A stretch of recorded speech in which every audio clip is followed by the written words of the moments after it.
All right, chat. Grab your pencils, grab your papers, grab your Google Docs. It's time. You all know it. You all love it.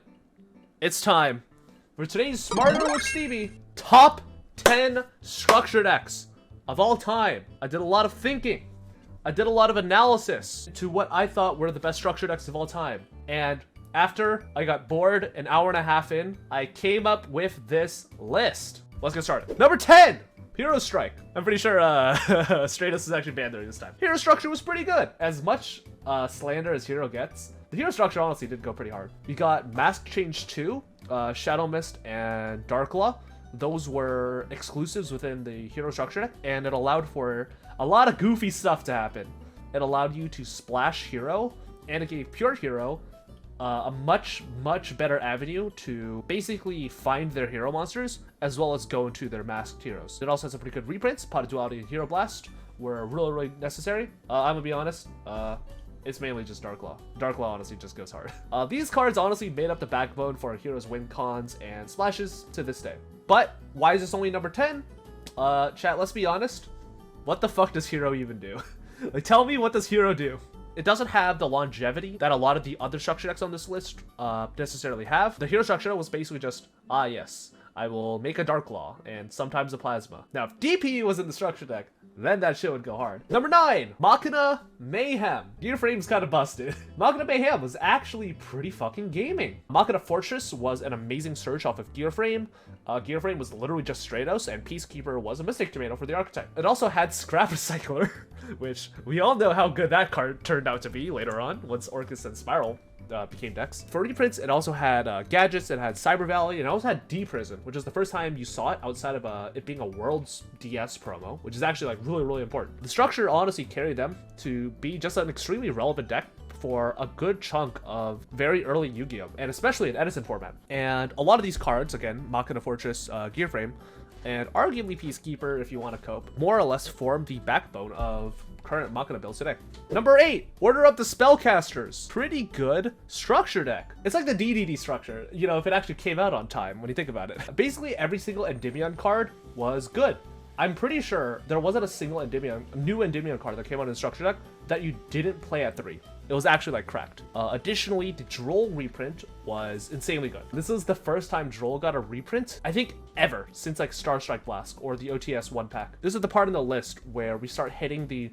You can realistically buy 3 of these structure decks and just mash them together, and you could get something pretty playable. If Gage could get his Nationals invite by playing this deck on sealed only, it's gotta be a good structure deck, you know? Number 7, Lost Sanctuary. Did you know that this deck won Worlds? Turns out that Christia Control with a normal summon Stratos engine is pretty good. It's pretty good for 2011 standards. You would go Agent of Mystery Earth to search Hyperion. You could go Venus to set up for Christia tributes.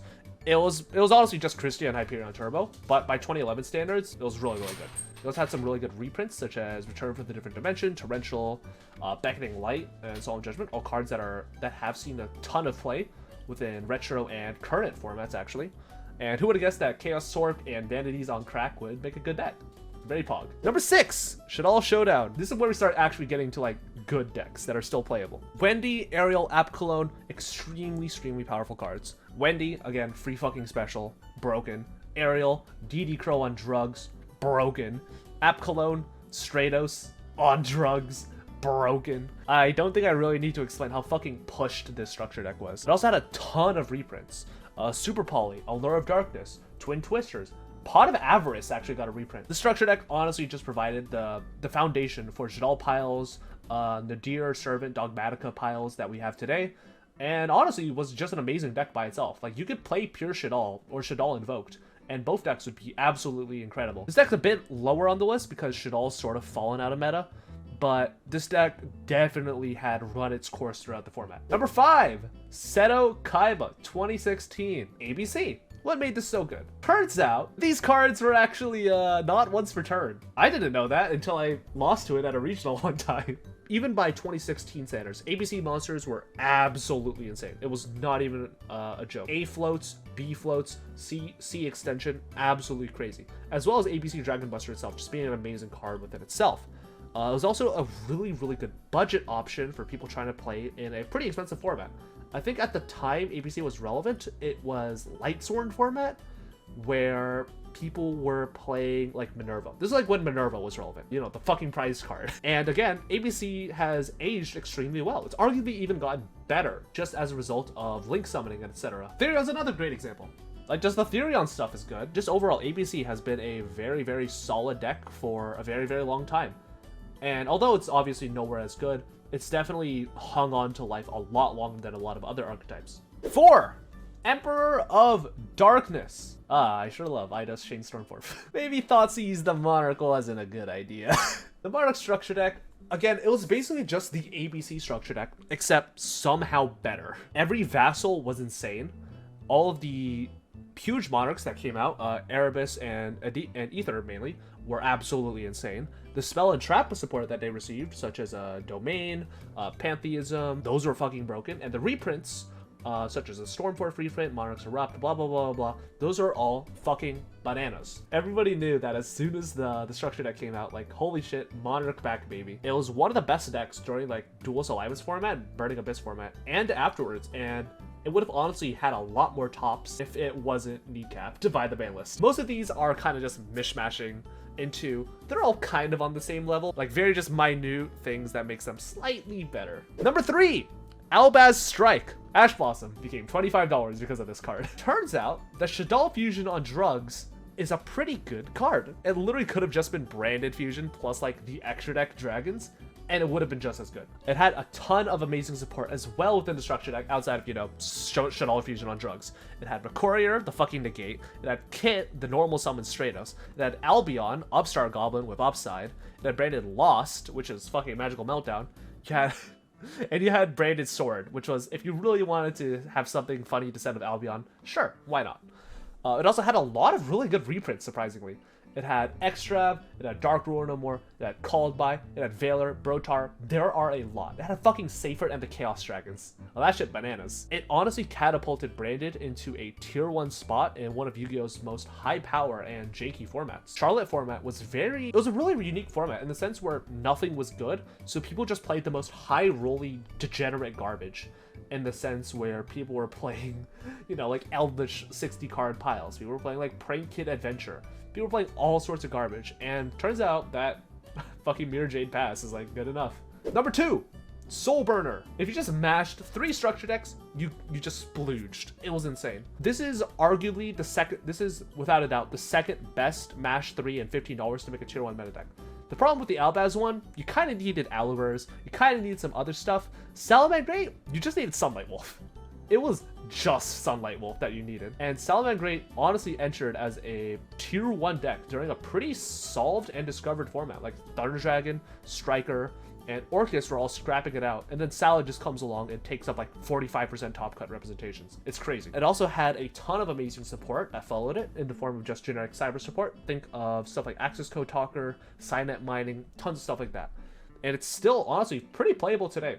It's not like it's a bad deck, it's just unfortunately been a bit outclassed, but it's a very, very, very playable deck when you compare it to something like fucking Machina, you know? Also, Ash Blossom reprint. Holy shit. No more $35 Ash Blossoms. This is honestly the second best structure deck of all time with an amazing legacy, but it will not be as good as these honorable mentions. So there were a couple that didn't make the list, but I do want to mention them anyways. Rocket Revolt was one of them.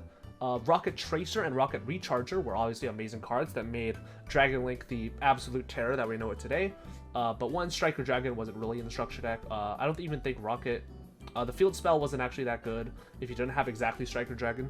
And outside of exactly Recharger, field spell, Tracer, the whole structure deck kind of sucked. Gates of the Underworld, the Dark World structure deck, is actually extremely good.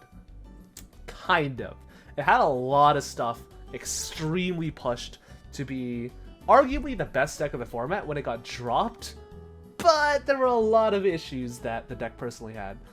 It had a terrible mirror matchup. Your opponent could side very, very easily into it with stuff like DD Crow or Maxi or blah, blah, blah, blah. There was a lot of things that Gates of the Underworld had as an issue, but definitely Gates of the Underworld made Dark World extremely playable once people, you know, stopped playing wind-up format. Number 1 structure deck of all time, Dino Smash's Fury, baby.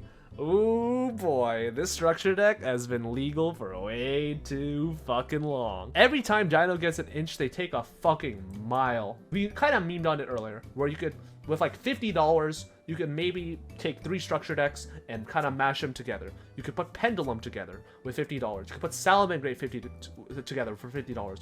You could put Albaz together, branded for $50. Dinosaur was the one where you didn't need that $50. You could just mash 3 of these fuckers together, and you could legitimately win a regional, which a lot of people did. It was legitimately like one of the most insane decks of all time. It had amazing reprints for the archetypes, such as the babies, Miscellaneous Saurus, just a ton of Dino support. It made Dino playable as a control deck with a bunch of trap cards if you really wanted to. You could play a going first combo with like the True King, Lithosogem stuff. You could make VFD, you could play, and Denglong. You could play OGK, which was honestly the more modern variant of it. And these variants are all still completely playable today, except, you know, the VFD for obvious reasons. What's also funny is that the Ancient Gear structure deck next to it had Maxi in it. So that's funny. You could just pick up Ancient Gears while you're at it and just tear it apart and take the Maxi out of it. But yeah, Dinosaur has definitely been one of the most popular decks for a reason, and the structure deck is entirely to thank for it. And that's it! Thank you so much for watching today's Smarter with Stevie. If you want to catch these segments live, twitch.tv/StevieBlunder, twitter.com/StevieBlunder__, youtube.com/Stevie_StevieBlunderReal, and if you want to hire me, Evil Geniuses, where I sent my fucking portfolio already, StevieBlunder.com. And that's it for today's video. Later, gamers.